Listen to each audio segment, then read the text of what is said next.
They hurt you. Again. You know the pattern. You've described it to 3 different people.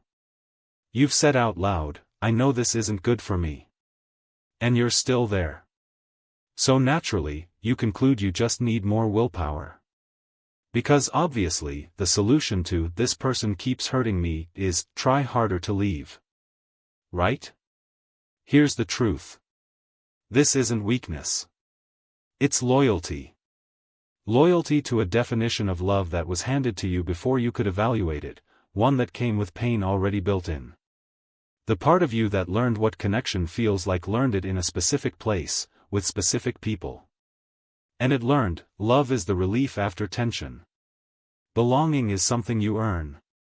Being close means staying alert.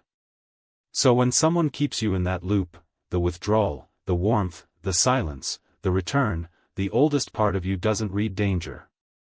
It reads home. You don't stay because you haven't noticed. You can probably describe this dynamic in forensic detail. You stay because something installed long before this relationship associated this exact kind of pain with something essential. Not happiness. Relief. The specific, disproportionate relief when they come back. The warmth that hits harder because of how long the cold lasted. That relief, after suffering, creates one of the most powerful bonds the brain produces. It's not love. It's survival wiring calling itself love. And it runs in 4 places. Think about the cycle. Tension. Coldness. A fight from nowhere. Then, they come back. Warm. Present. The version you fell for. Your whole body exhales.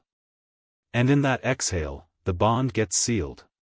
Here's what's happening: when reward arrives unpredictably, after deprivation, it produces a dopamine response far more intense than consistent love ever could. Your brain doesn't habituate to it. It becomes obsessed with predicting the next hit. This is why the silence feels like withdrawal compulsively. You're not addicted to them. You're addicted to the cycle.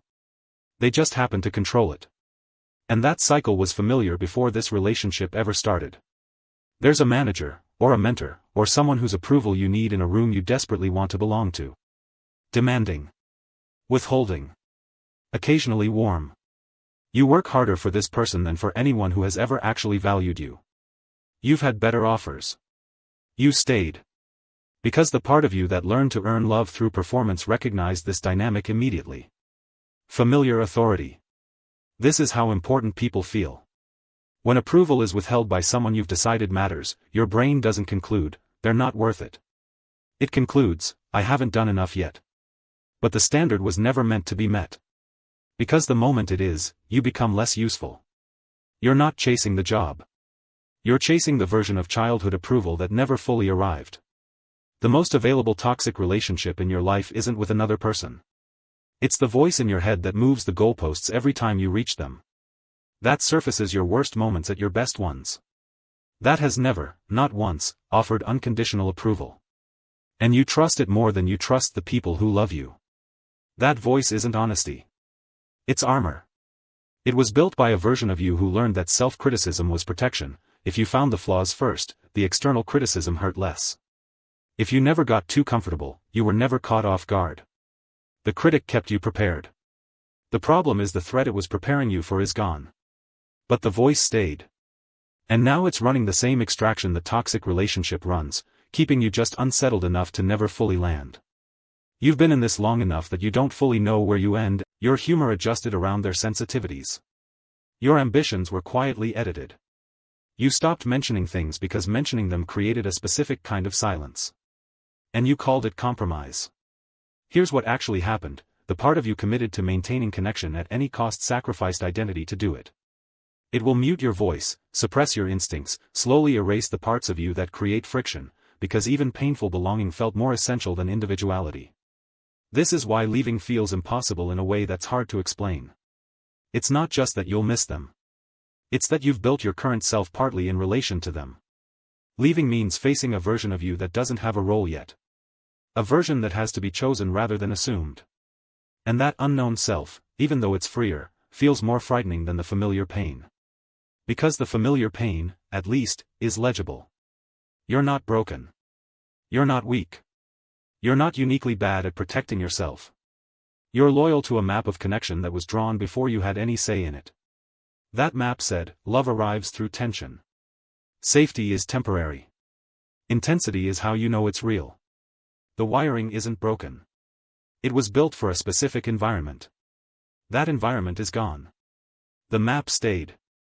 And you've been navigating the present with directions written for a place you left years ago. The pull is strongest in one moment, the exhale. When they come back. When they soften. When the warmth arrives after the cold. Your body exhales, and the bond gets reinforced. That disproportionate relief, bigger than the moment warrants, is the signal. When you feel it, pause. Ask one question. Would this feel this good if the last part? Because the algorithm runs on automatic. The question introduces a gap. And in that gap, between the relief and the automatic reinforcement, something becomes possible that wasn't there before. Seeing it. Not fixing it. Not leaving in that moment necessarily. Just seeing, this intensity isn't a measure of the love. It's a measure of how long I was in pain before this moment. The pull won't disappear. But you'll stop being entirely inside it. And the difference between being inside a pattern and standing just barely beside it, that's where change starts. The part of you that stays isn't broken.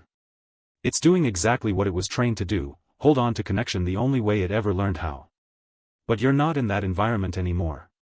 And you don't have to keep running a program that was written for a version of your life that's already over. This is your inner algorithm. And now you know it's there. Next week, why you can't keep money even when you earn enough, and why the problem was never the amount. If you want to see the pattern before it sees you, subscribe.